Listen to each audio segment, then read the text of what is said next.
Hello, everyone, and welcome to today's webinar on cybersecurity, providing an executive perspective. I'm Brian O'Leary, the Executive Director of the Book Industry Study Group, and we're happy to bring you two folks today who are both tremendous friends and resources for BISG. David Marlin of MetaComic Systems, who's been active and chaired our rights committee until the mid-2010s, and has been making a significant investment in MetaComic's cybersecurity profile over the last several years. And Ken Brooks of Treadwell Media. Ken has been a member of our board of directors and currently chairs our supply chain committee. They're here today to kind of bring you their perspective on cybersecurity, which they've given quite a bit of thought to. And we're going to start, I think, with Ken today, right? That's right. That's right. So hello, everybody. I'm Ken Brooks. I've held a variety of leadership roles in trade and educational publishing companies. I've dealt with cybersecurity preparation and response, both internally and at vendors. And as an advisor, I've worked with companies on how to be prepared for various cybersecurity incidents. I've talked to CIOs and CISOs, Chief Information Security Officers, at many of the largest publishing and printing companies. And through this experience, I've developed a strategic perspective on what you should be looking for and asking for from your IT personnel.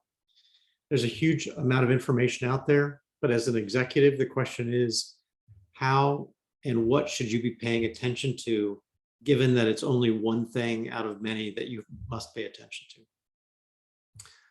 And my colleague is David Marlin. David, and you're on mute. Oh yeah, thank you, Ken. Yep. So while Ken brings the strategic view to this, I bring a tactical perspective, which is why we thought it would be great to team up for this. I oversaw MetaComic's rigorous security certification and went through the task of implementing the specific measures that Ken's going to be discussing. And I also bring the perspective of having worked with hundreds of publishers of all different sizes. So David, what are we going to talk about today? Oh, I was muted on that. Was I muted that whole time, Ken? Sorry about that. No, we heard you. We heard you. Oh, okay, great. Sorry. Yeah. So today we're going to cover what is the. We're going to answer 4 questions for you, and after this, you'll have an initial framework to think about your security. As we go through this presentation, please. Think about any questions you might have, write them down. Brian, is there a place where people can pose questions during the webinar? Yeah, I'll put a note in the chat. Okay, great. Yeah, so if you could please put any questions in the chat, and we'll make sure to get to as many of them as you can at the end. So the 4 main questions that we're going to answer for you today are what is the problem around security? Why should you care? What protections are available? And what practically can you do? So to start, we'll look at what is the problem, and Ken will get us going on this. All right, very good. Thank you. Okay, so ransomware is probably the biggest concern that people are hearing about these days. It is definitely one of the biggest cybersecurity issues. Approximately 37% of global organizations in 2021 reported being a victim of a ransomware attack. The FBI is showing a 62% year-over-year increase. And since 2020, there have been more than 130 different ransomware strains detected. And really, the problem is accelerating. When you consider that not all the victims of ransomware attacks report that they've been attacked, the statistics are even scarier.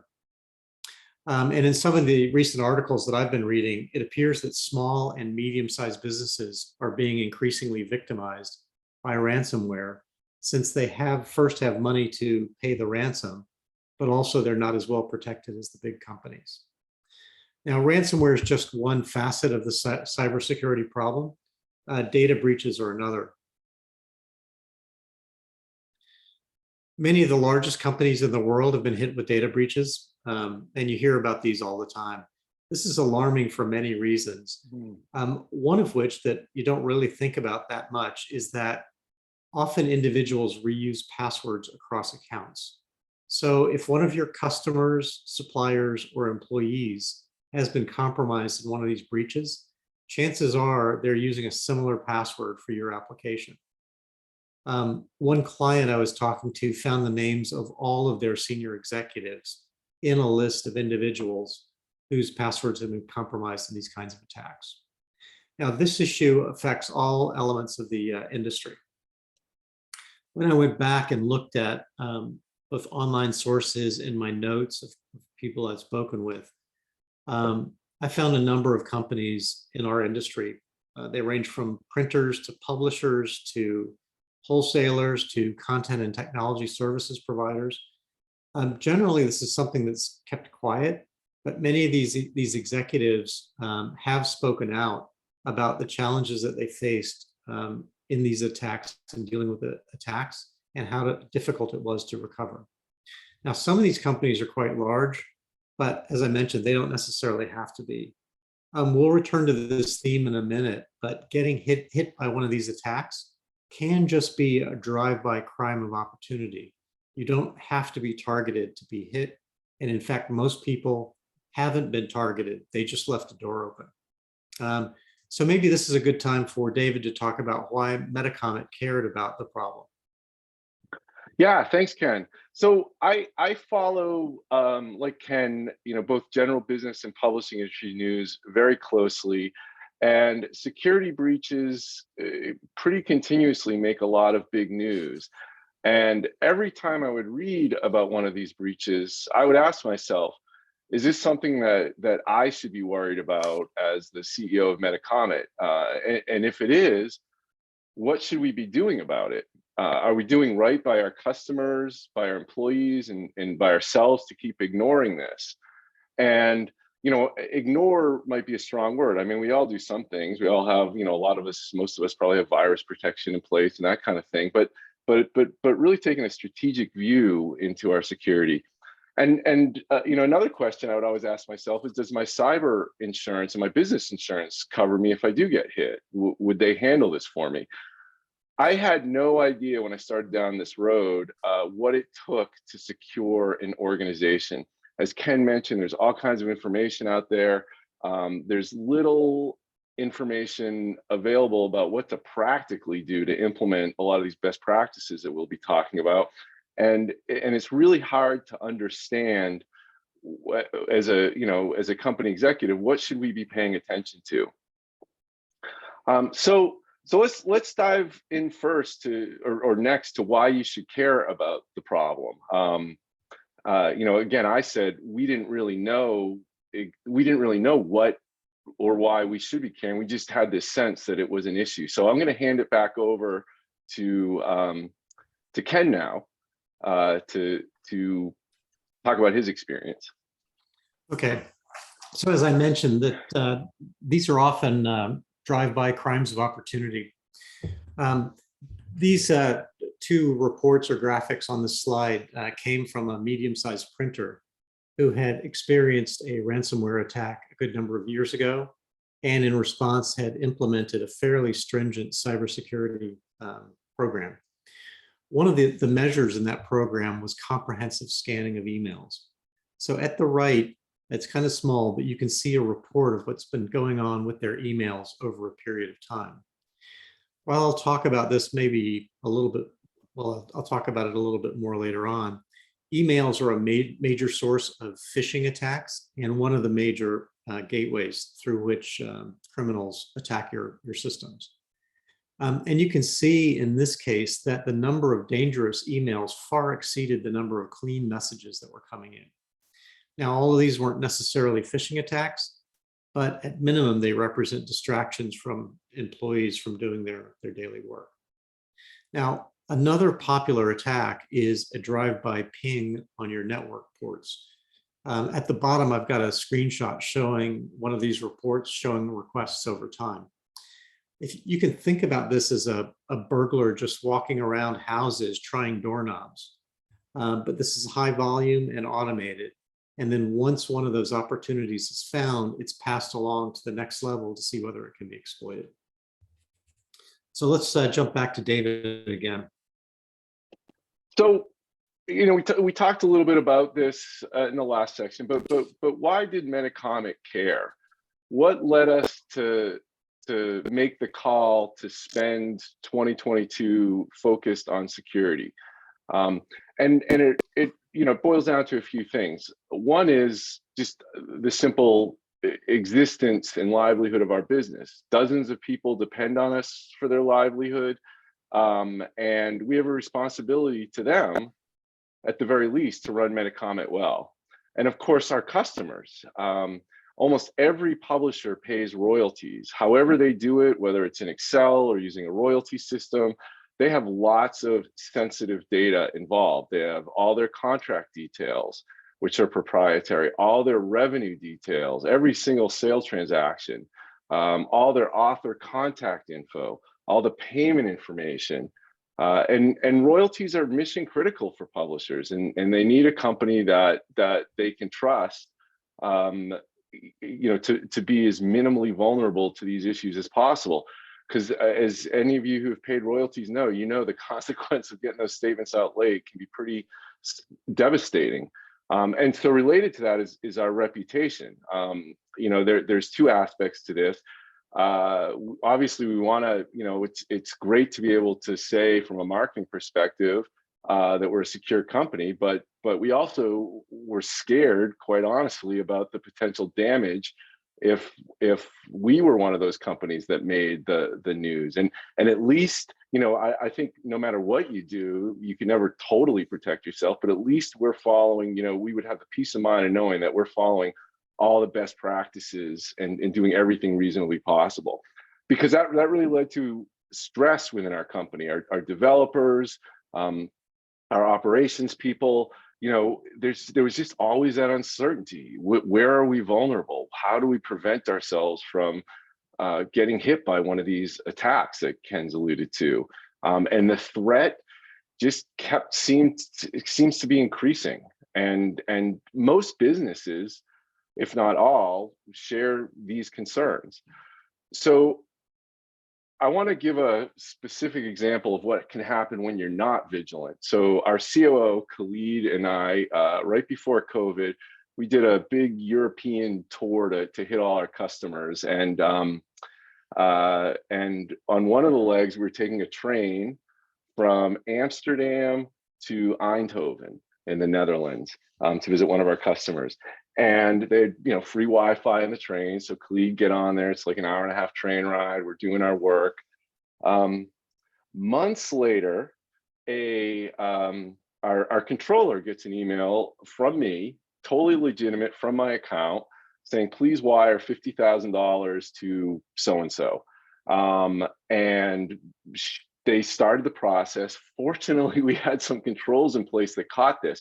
But we narrowed it down to that train ride, to using that unsecured Wi-Fi network, and we got hacked when we were using that. And so these hackers got into our email admin, and they had filtered all the emails coming from my controller, so I wouldn't get them, and they would, and they could respond then with my legitimate email address to get this $50,000 wired. Now, again, thankfully, it was frighteningly close, and thankfully we caught it. But this is a specific example of really what can happen if you're not taking all the appropriate precautions. And we'll talk about some of the things now, that you can do to protect yourself. So with that, I'm now going to hand it back over to Ken. But before we jump into this next section, what would you do now differently? Would you use a VPN, or how would you protect yourself, or would you just not get onto Wi-Fi? Yeah, so that's a great question, Ken. Absolutely, I use a VPN. So I subscribe. Everyone in our company now subscribes to NordVPN, which is one of the widely used ones. And using a VPN, everything leaving your computer and coming back to your computer is encrypted. So I am actually quite comfortable using public Wi-Fi with a VPN right now.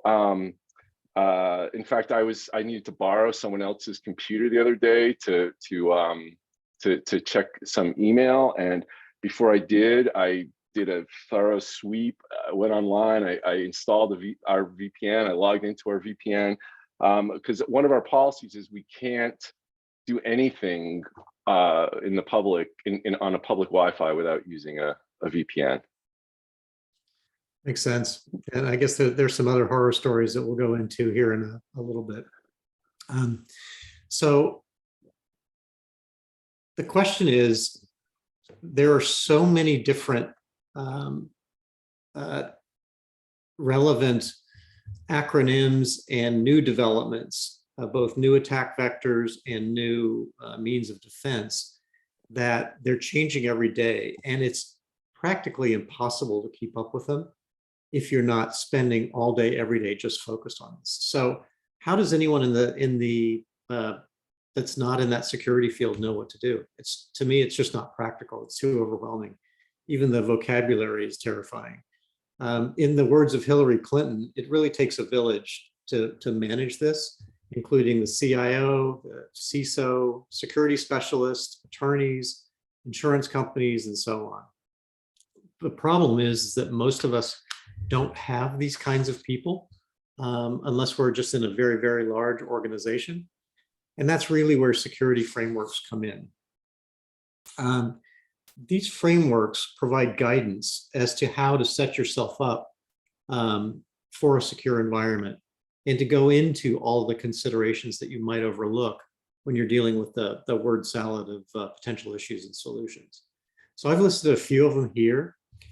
There's really, and you're probably aware of this, there's a booming business in frameworks and cybersecurity training. And I've seen master's degrees in cybersecurity just like popping out of the woodwork recently.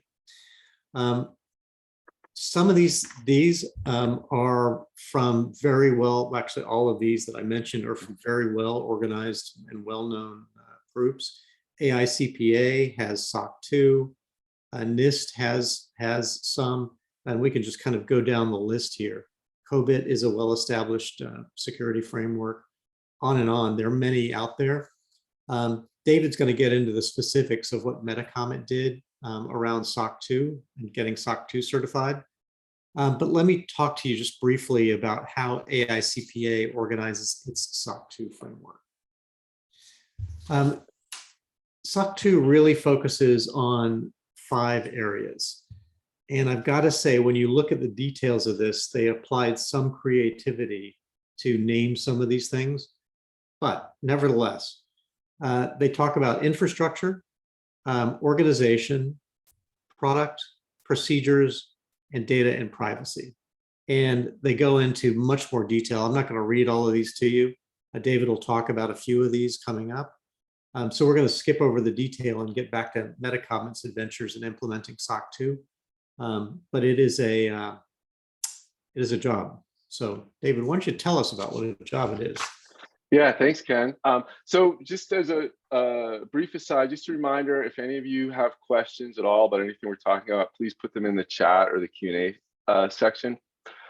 So to Ken's point, practically, SOC 2 compliance requires companies to have a series of well-defined, enforceable controls in place. And we chose SOC 2 as the framework to follow because it's pretty much considered the standard here in large swaths of corporate America and North America. But in other parts of the world, ISO 27001 is very standard. NIST, NIST, as Ken alluded to, is also very highly regarded. So in order to have these controls in place, we adopted 19 policies to cover all of the 5 dimensions that Ken mentioned. And each policy in turn goes into great details about what we are to do and what we will do if there is an incident or security issue. A few of the big ones I've listed on here: information security, access control. What's so interesting to me is before going down this road, I had no idea the breadth of vulnerabilities that a company has. access control. Like, we now have to, in order to come into the MetaComic office, we now have to have everybody sign in. Just things like that, which is related to the physical security. We have to have an incident response plan, and I'm going to talk a little bit more about that later. A code of conduct. HR security. So every person that we hire now has to go through a background check, has to go through a series of security procedures. So I'll also talk a little bit about the difference between, so SOC 2 has a couple different components to it. The most common of which you'll hear SOC 2 Type 1 and SOC 2 Type 2. And the big difference between Type 1 and Type 2 is intent versus compliance. So Type 1, if you're certified for Type 1, that confirms that you have created controls in your organization. You've created these policies that I mentioned, the 19 policies. Every company will have a varying amount, but it's usually in that realm. And so an outside auditor will come in and look at these controls and make sure that they're legitimate controls. Type 2, the outside auditor comes in and actually confirms that you're following all of those controls over a period of time, to validate that you're a secure organization. And to practically do all this, if you can just picture Ken's slide, all those, that overwhelming amount of things you have to worry about, it's intense. And honestly, it's beyond the capabilities of many companies, with sort of until now. There are ways now that this is, and we'll talk about this, that it's accessible to companies of all sizes, because again, there are dozens and dozens of controls, and they have to be continuously monitored. We have 80 controls, 80 things that we have to continuously monitor, and it really is overwhelming. I mean, without the tools that I'll show you soon, it's an overwhelming task. So that leads to the question of, what can you practically do as a company to protect yourself? So for that, I am going to hand it back to Ken. And just like the adventure in the Netherlands, I have a question for you as well. Sure. I was visiting a printer recently, last couple of months, and they had a guest Wi-Fi network. But in order to get onto the guest Wi-Fi network, they set up individual specific access usernames and passwords, as opposed to just leaving the guest network open. Is that one of the things that SOC 2 talks about? Absolutely, yeah. Yes, so both yourself, when you're using another network, as we talked about earlier, but also if you're opening your network to guests. Now, I don't off the top of my head know all the details of what our policies are around that, but we have policies around that, around how people can access our networks, our Wi-Fi. And we actually, just to avoid the whole issue, we don't have a guest Wi-Fi. So yeah. So when somebody comes in, they can't get on your Wi-Fi. They have to use their hotspots. That's right. Yeah, that's certainly one way to do it. I mean, we'd like to get a guest Wi-Fi, but yeah, just for security reasons, right now we don't have one. Probably the easiest way to comply with the standard. All right, let's jump ahead. So what do you do to get started? That's me. No, sorry. So if you're highly interconnected with customers and suppliers, it's probably a good idea to use a framework and go for certification. That's what MetaComic did. You'll be able to point to your certification to demonstrate to both customers and others that you're on top of things. You can likely use it as well for brand enhancement if your customers are sensitive to security issues.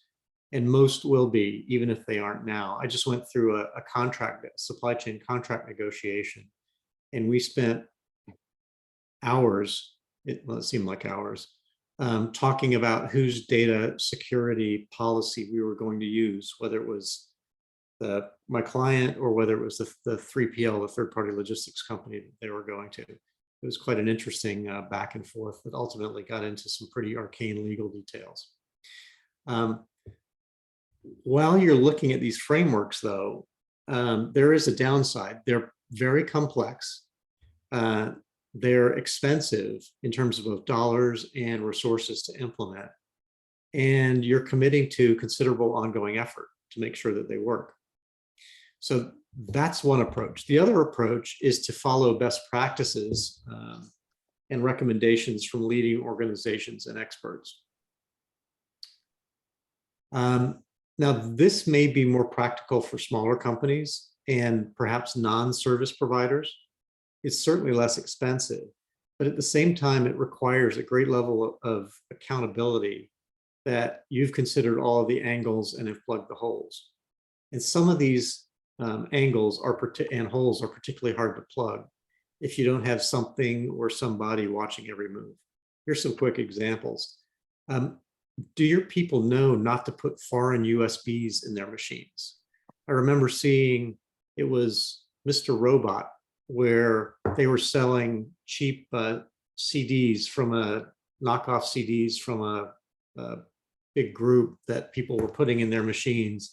And that's how the army or whatever it was able to hack into people's computers.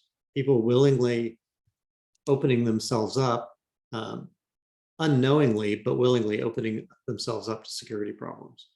How do folks know to recognize phishing attacks? I've gone through a lot of different security training, and not many of them, I hope, get past me anymore. And I particularly appreciate the customers and clients that have a way of testing and simulating whether or not I'm submitting or actually capturing a phishing attempt. One other big one I hear about all the time is, do you have out-of-date computers or software around that's running software you just can't get around to upgrading or replacing?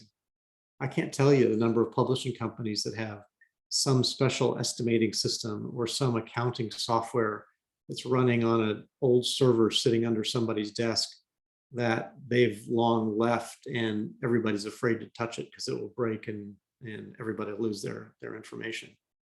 And then, of course, are all of your ports closed? So with either of these options, you want to consider a couple of approaches. Either way you go, you're going to need help, and you'll likely need both consultants and a security platform.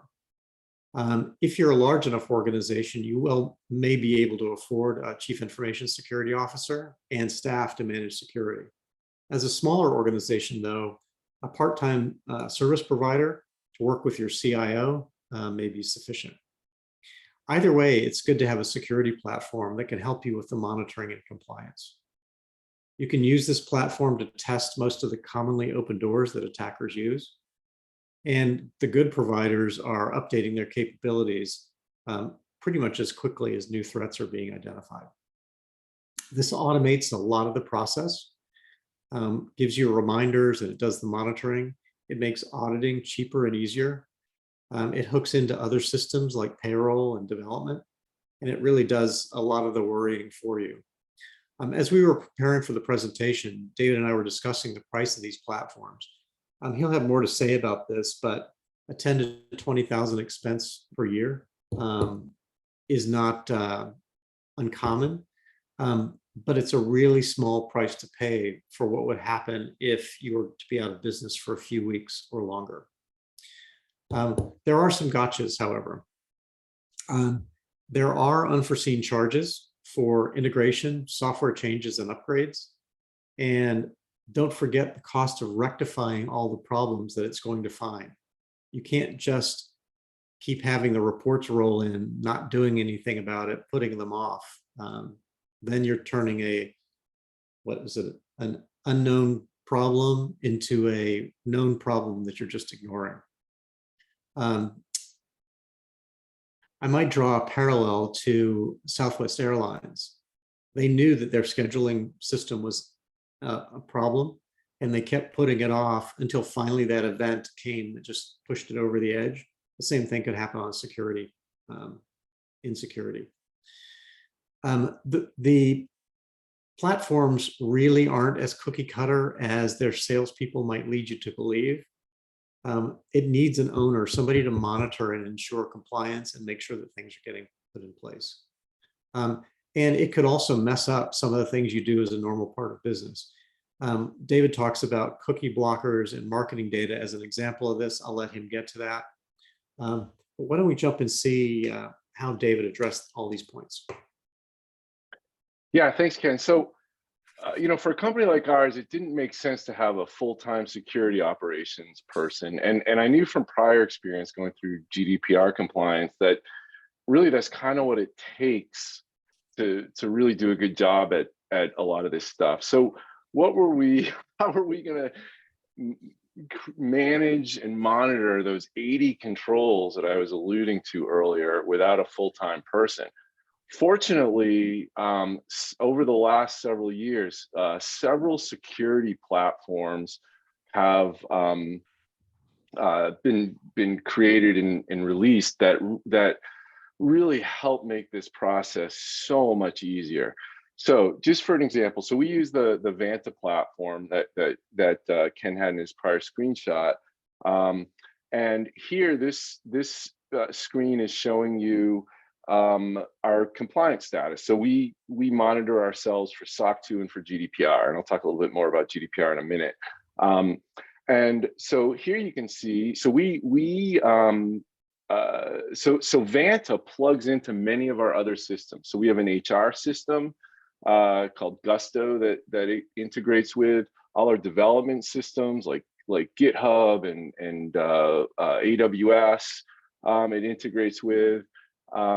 And so we hired a new person recently, and our HR system, Gusto, communicated to Vanta that we have a new person. Vanta now knows, okay, well, this person needs to do security training. This person needs to read through all of our policies and agree to follow them. This person needs to have had a background check in order for us to maintain our SOC compliance. And so for a brief period of time, we were slightly out of compliance. I say out of compliance, you actually have a period of time to address all these. So we were in compliance, but we had to close this 5% gap here. So we went from being 100% compliant to 95% compliant and 97% on the GDPR side until she completes everything. Once she's done with that, so our system, she has to read the policies right from the Vanta platform. She has to go through the security training right through the Vanta platform. We have to upload proof that she's been through a background check. And so fortunately, Vanta just makes this so easy. Our security compliance officer gets an email saying you're out of compliance, this is what you need to do. And she just makes sure all those things get taken care of. And thanks to this security automation, it only requires a few hours a month probably to manage. Once you're already up and running, as Ken alluded to, there is investment in getting to this point. But once you're at this point, the security platform makes it extremely manageable. Now, having been through a non-automated system in the past to become GDPR compliant, I can tell you it is, for us, it's virtually impossible to know when you're out of compliance if you don't have a full-time security person monitoring this. So once this person went through the training and we fulfilled all this, she fulfilled all her security obligations, Vanta now reports to us that we're 100% SOC 2 compliant again, and we're 100% GDPR compliant. And you can see at the bottom, it says the number of controls. I was saying how we have 80 controls, and we actually have 76 controls for GDPR, many of which overlap. So now we just can breathe easy knowing that we're compliant, and we don't have to worry about getting out of compliance because Vanta keeps us in compliance in an automated way. Another practical, thing about, so one thing about being certified secure, and this is probably just good advice anyways, is for each contractor or vendor you work with, think about the risk level that vendor represents to your organization. So obviously for a hosting company that's hosting maybe some custom software you have, that's a system that requires the highest level of security. But if you have a marketing consultant and maybe all you've done is given them an email address, maybe that person doesn't require the same level of security compliance and monitoring. So one of the nice things about an automated system is you can keep track of all of the companies and vendors that you work with. Here's a list of several of ours, and who's responsible for making sure that that company or vendor is in compliance. And if it's just a low level of compliance that you need, you can ask them to fill out a security questionnaire. But if it's a higher level of compliance, you probably want their SOC 2 report. In fact, in some cases, it's required for some of the things we do that the companies we work with have a SOC 2 report in order for us to be SOC 2 compliant.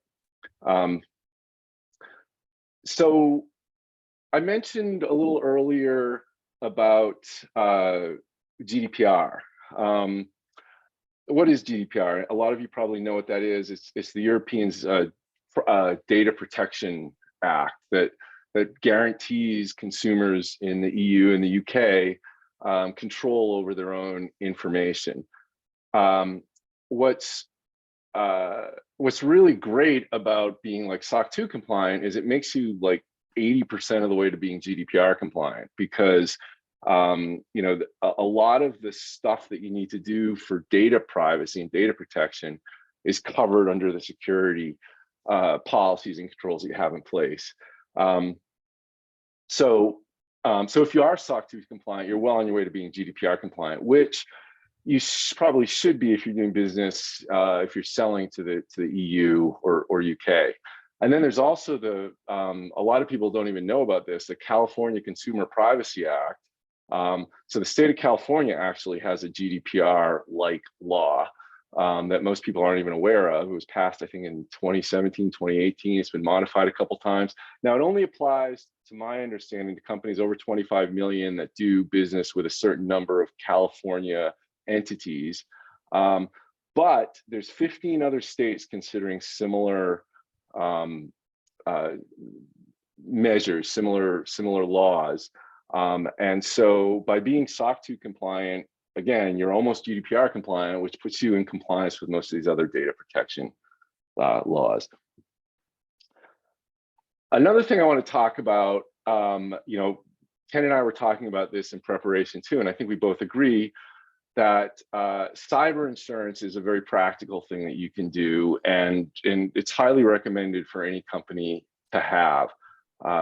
It's also very helpful in becoming secure. So for instance, here's a list of some of the things that most cybersecurity policies cover. We use a company called Beasley for our cybersecurity. And one really great thing about Beasley is included in the policy is an incident response team. So if we ever have a security incident, we contact Beasley and their professional security response team will handle all the aspects of that for us. And one of the things with SOC 2 is you have to do what they call a tabletop planning for incident response. We have a list of dozens of possible things that could happen to our company. Like we're hit by a tornado and everything's wiped out. Key people decide to leave the company. How are we going to handle, and then the obvious ones, like we have a ransomware attack or someone's hacked into our email system. So we actually have to have a plan as part of our certification for how we're going to handle each one of those incidents. And cybersecurity covers a huge percentage of those tabletop incidents. Our policy does. If we have an issue, our tabletop planning basically says call Beasley and have them deal with it and tell us what to do. So that's another great reason to have cyber insurance. Yeah, do you have any other thoughts on that, Ken? Yeah, well, I actually wanted to ask you back on GDPR and personally identifiable information, PII. What do you think about a company taking credit card orders from consumers? Any particular issues there? That is a great question, Ken. there's a whole nother level of security that you have to have if you're taking that information. For those of you who work with us, you may know we take credit cards. We don't deal with any of it. It's all of our stuff. We use a third party to do all of it. We don't have anybody's credit card. We don't want anybody's credit card information. So we have a third party. We just outsource, and that's a great way to handle a lot of this stuff. We just outsource that to a SOC 2 Type 2 compliant provider that is set up, and they also have the compliance you need for credit card transactions. I forget what it's called, but they have all that.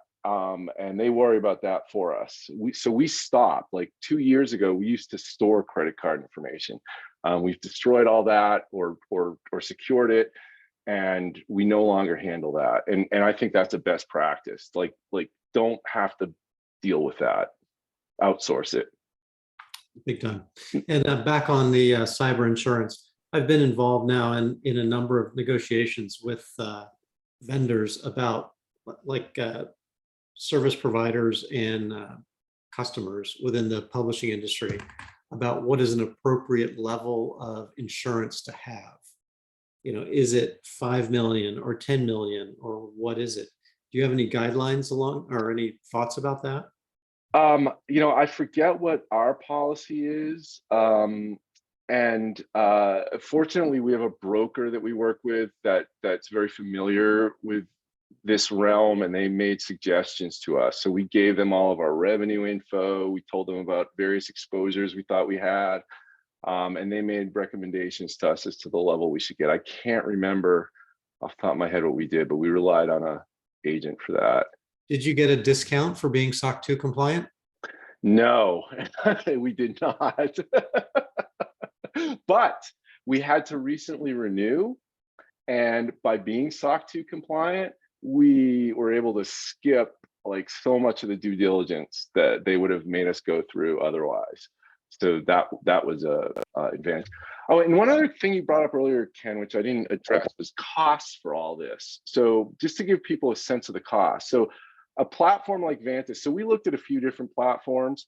A platform like Vantage is probably going to run you around $15,000 a year for GDPR and SOC 2. You can get just SOC 2 for a little bit less. There's other platforms out there. Some are really cheap, and what we heard with those is it's a lot more work for you, those cheaper ones. Some are amazingly expensive, which may be appropriate for larger organizations. To get audited, if you want to be certified, if you're using an automated platform, your audit's going to cost a fraction of what it otherwise would, because it's much easier for your auditors. So you're probably looking at $10,000 to $20,000 to get audited every year.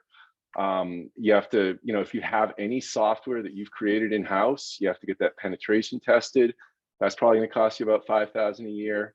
So that's a and then the effort of who's ever managing that and what that cost is.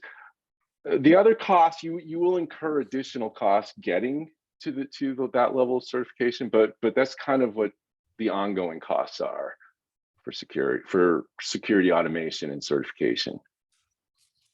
For a big company is going to have to pay a lot more for a $1 billion company is going to pay a whole nother level for their audit.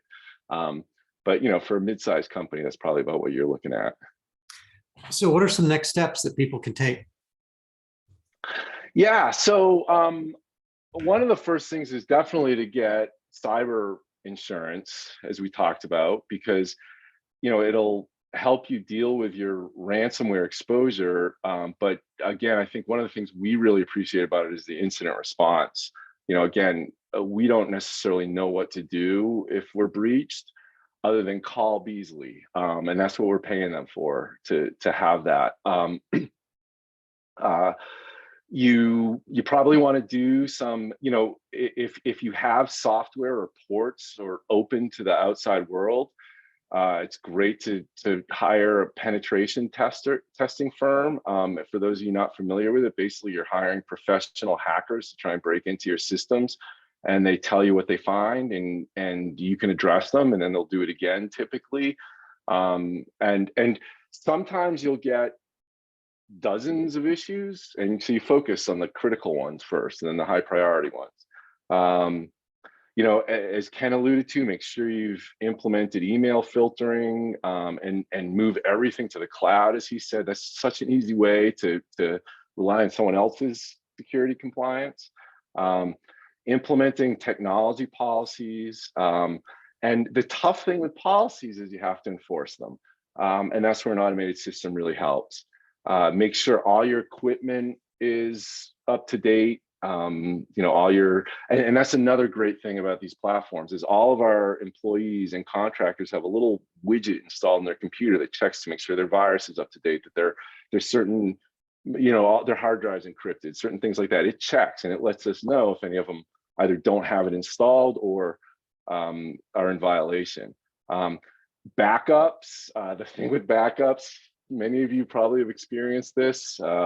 You got to make sure they work.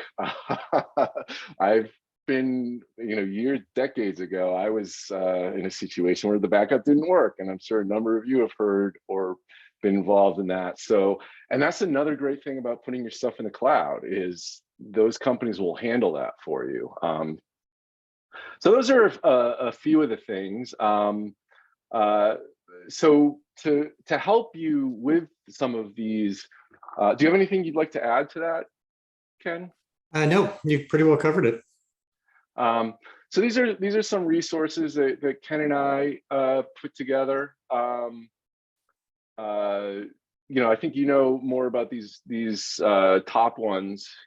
Ken, if there's anything you want to mention about those. The top two are particularly useful. The FBI cybersecurity is more general information, but the GCA cybersecurity toolkit for small businesses is quite good. It gives you like a step-by-step, and the small business cybersecurity corner also is quite useful. KnowBe4 has packaged security training. Your employees are often they're your best allies and your worst enemies. And so what you want to do is make sure that they're trained and have a security mindset. KnowBe4 has some good tools for that. CrowdStrike is going to be one of the more expensive platforms, but it's very well known. And then the security platforms that David has mentioned are listed here as well. Yeah, and I'll echo what Ken said about KnowBe4. It's a really neat platform. Not only does it provide training, but it also provides, you know, I don't know, they send your employees like fake phishing emails to see if they respond. Phishing attacks. Yeah, the simulated phishing. Yeah, yeah. So I think that's it for our prepared remarks today. Do we have any questions, Brian? Yeah, there was. We do. I'm so used to facilitating the brown bags, I almost preempted your role there, Brian. Yeah, we wanted to give you guys a break for a minute. So Mark was just asking a question. This goes back a ways, I think, when you were saying, David, that you follow industry standards. His interpretation of that, which I think might be a little bit off, is that it implies that everything you do is the same as what other companies would do. And his question is, what makes you different? I think the interpretation there is a little bit off, though. The standards are kind of the pinnacle, not necessarily what everybody else does. Mm-hmm. I think the standards, you know, there's certain policies that those standards require you to have in place, and they're pretty similar for all companies. Like Vanta, for instance, they'll give you a template of your 19 policies or however many you need based on, they have really great service. They'll help you figure all this stuff out. They have really good customer support. And it is pretty similar for most companies. Now, not all companies have to follow all the policies because they don't always apply. But the policies are pretty similar from company to company, if that's what you're asking. No, I think the observation is that because you follow these policies, you're the same as every other company. I think the issue is that not every company does this work. Yeah, I think very few companies go through a certification process like we did. I actually know that. I know that when I'm doing RFPs for clients, Yeah. I actually ask what are their certifications and make sure that they have them. Because the last thing I want to be doing is recommending a company to work with a publisher that isn't secure and ends up causing a problem. Okay. So a separate question that just came in, David, if you could just give an estimate of the size of your company in terms of number of employees, just at least as a range. Yeah, about 25, 23, 25. Yeah. So it's small, but not tiny. Right. And a lot of people thought that it was a little bit much for us to be going for the certification, and I totally disagree. I think with a platform like Vanta, it's very reasonable for a company of our size and even smaller to do. Yeah. There's a question more generally about will we be sending a recording of the presentations to participants? It's really up to you, David, but would you be willing to share the presentation today? You okay with that, Ken? Yeah, absolutely. Yeah, Great. sure.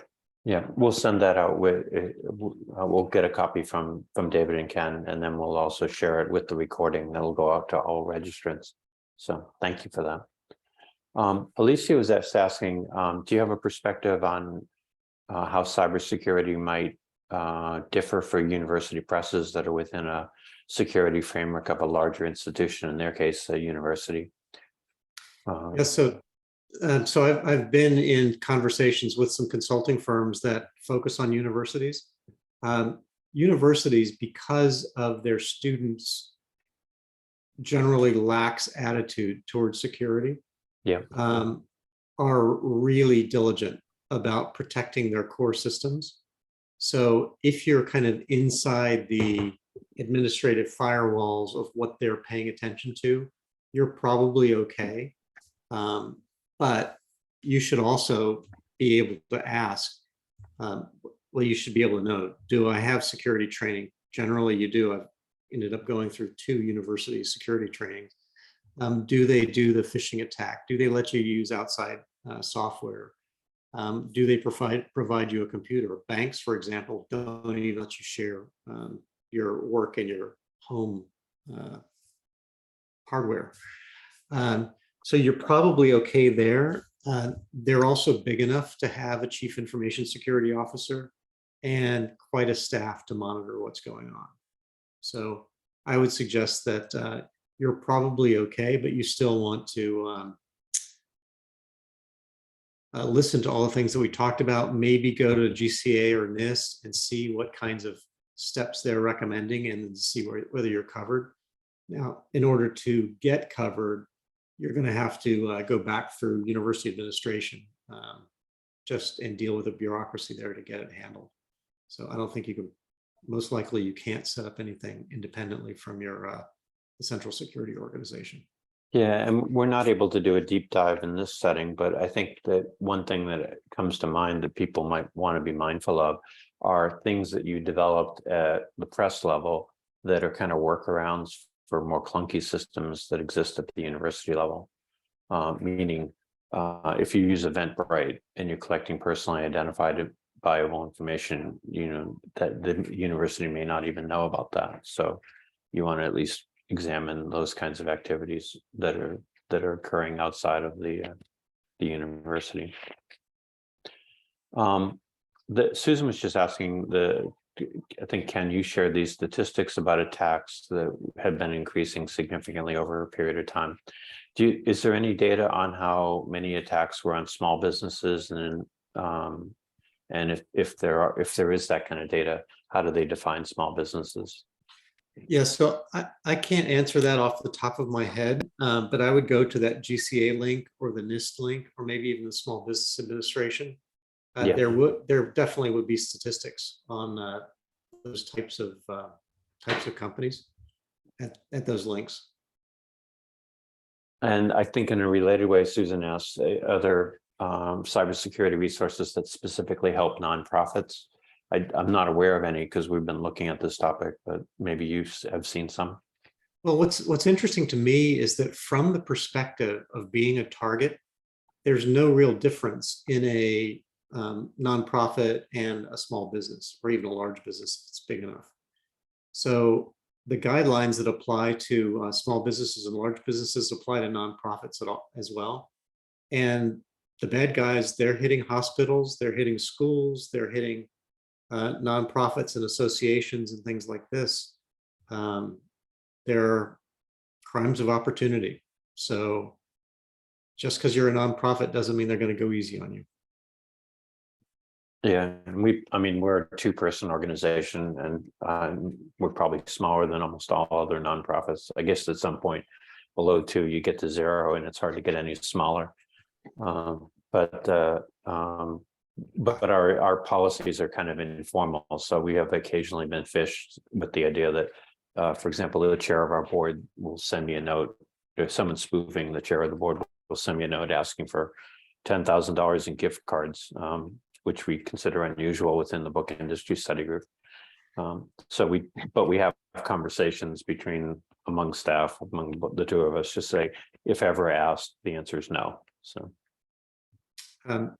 Susan's question about price, I haven't seen that, but I would ask. Is that the question in terms of the resources? No. Yeah, go ahead, Brian. No, go. I think she's asking about the other resources that have lower prices for nonprofits, as an example. You know, my experience with all these platforms is ask them for a discount, and if you say nonprofit, I suspect that they'll be more amenable. I can't say that for sure, but ask for a discount. Don't take the face value. They're all desperate to get market share right now. Fair enough. There's just one more question I want to take a quick look at, and it's just Susan acknowledging that, thanking you for that particular direction. I wanted to thank you, Ken and David, for both putting the materials together today and your willingness to both share your insights as well as the presentation itself. This is a topic that we've come to a few times at BISG, going back about 2 years during the first days of the pandemic, when people were trying to figure out how do we operate remotely and what do we do with respect to things like security. But even in November, we had a brown bag lunch, Ken, as you know, that we hosted through our supply chain, where Printer talked about their own experience. I think this helps deepen that conversation, but also points out that it's a doable exercise. MetaComic systems experience is an example of what a small business can do to evaluate its own operations and make them better. So thank you for sharing. It's really our pleasure. It's good talking to you. Thank you, Brian. And thank you, everybody. Great. And for folks on the call, we'll get a recording made and posted, and then we'll get that detail out to you probably in the next 5 days or so. Take care. See you guys. See everybody soon. Okay, thank you. Bye-bye.